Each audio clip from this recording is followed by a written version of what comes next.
ಶ್ರೀ ಪರಮಾತ್ಮನೇ ನಮಃ. ಶ್ರೀಮದ್ಭಗವದ್ಗೀತಾ ಅಥ ತೃತೀಯೋऽಧ್ಯಾಯಃ ಕರ್ಮಯೋಗಃ.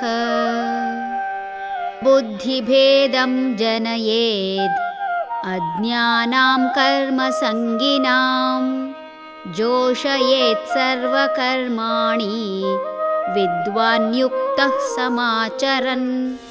ಕರ್ಮದಲ್ಲಿ ಆಸಕ್ತಿ ಇರುವ ಅಜ್ಞಾನಿಗಳ ಮನಸ್ಸನ್ನು ಜ್ಞಾನಿಯು ಬದಲಾಯಿಸಬಾರದು. ಅವರ ಜೊತೆ ತಾನೂ ಕರ್ಮಗಳನ್ನು ಮಾಡುತ್ತಾ ಅವರಿಗೆ ಮಾರ್ಗದರ್ಶಕನಾಗಬೇಕು. ದ್ರವ್ಯದ ಆಸೆಯಿಂದ ಕರ್ಮ ಮಾಡುತ್ತಿರುವ ಅಜ್ಞಾನಿಗಳ ಮನಸ್ಸು ಕೆಡಿಸಬಾರದು. ಜ್ಞಾನಿಗಳು ಮಾರ್ಗದರ್ಶಕರಾದರೆ ಜ್ಞಾನಿಗೆ ಸರಿಸಮನಾಗಿ ಅಜ್ಞಾನಿಯಾದವನು ಕೆಲಸ ಮಾಡಬಲ್ಲ. ದೇಶದಲ್ಲಿ ಉತ್ತಮ ಗುಣಮಟ್ಟದ ಕಟ್ಟಡಗಳು, ಸೇತುವೆ, ಅಣೆಕಟ್ಟು ಇವುಗಳನ್ನು ನಿರ್ಮಾಣ ಮಾಡಲು ಗುತ್ತಿಗೆ ಪಡೆಯುವ ವ್ಯಕ್ತಿ ಇಂಜಿನಿಯರಿಂಗ್ ಪ್ರಮಾಣಪತ್ರ ಹೊಂದಿರಲೇಬೇಕು ಎಂಬುದು ನಿಯಮ. ಇಲ್ಲಿ ಕೇವಲ ಗುತ್ತಿಗೆ ಪಡೆಯುವ ವ್ಯಕ್ತಿ ಇಂಜಿನಿಯರ್ ಆದರೆ ಸಾಲದು. ನಿಯಮದ ಪ್ರಕಾರ ಅಲ್ಲಿ ಸಹಾಯಕರನ್ನು ಹೊರತುಪಡಿಸಿ ಉದ್ಯೋಗ ಮಾಡುವ ಎಲ್ಲರೂ ಇಂಜಿನಿಯರ್ ಆಗಬೇಕಿತ್ತು.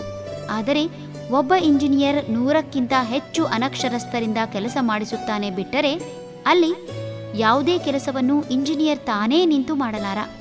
ಅಪರೂಪಕ್ಕೆ ಒಬ್ಬಿಬ್ಬರು ಇಂಜಿನಿಯರ್ಗಳು ಅನಿವಾರ್ಯತೆಯಿಂದ ಕಬ್ಬಿಣದ ಕೆಲಸವನ್ನೋ ಸಿಮೆಂಟ್ ಕೆಲಸವನ್ನೋ ಮಾಡಿಯಾರು. ಇಂಜಿನಿಯರ್ ನೇತೃತ್ವದಲ್ಲಿ ಇಂಜಿನಿಯರಿಂಗ್ ಕಲಿಯದವರೂ ಸಹ ಅಷ್ಟೇ ನಾಜೂಕಾಗಿ ಕೆಲಸ ಮಾಡುವುದನ್ನು ಕಾಣಬಹುದು. ವಾಹನ ದುರಸ್ತಿ ಹಾಗೂ ಮೊಬೈಲ್ ದುರಸ್ತಿ ಅಂಗಡಿ ಇರಬಹುದು. ಇಲ್ಲೆಲ್ಲ ವ್ಯವಸ್ಥಿತ ರೀತಿಯಲ್ಲಿ ಕಲಿತು ಬಂದವರೇ ಇರುತ್ತಾರೆ ಎಂದು ಹೇಳಲಾಗದು.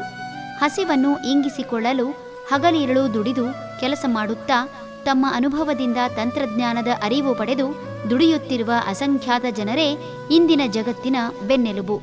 ಅಂತಹವರ ಜೊತೆ ಜ್ಞಾನಿಗಳು ಕೆಲಸ ಮಾಡಬೇಕೇ ಹೊರತು ಅವರನ್ನು ನಿಕೃಷ್ಟ ದೃಷ್ಟಿಯಿಂದ ನೋಡಿ ಇವರಿಂದೇನಾದೀತು ಎನ್ನುವುದಕ್ಕಿಂತ ಅವರ ಜೊತೆ ಕೆಲಸ ಮಾಡಿ ಪ್ರೋತ್ಸಾಹಿಸುತ್ತಾ ಮಾರ್ಗದರ್ಶನ ಮಾಡಬೇಕು ಎನ್ನುತ್ತಿದ್ದಾನೆ ಭಗವಂತ.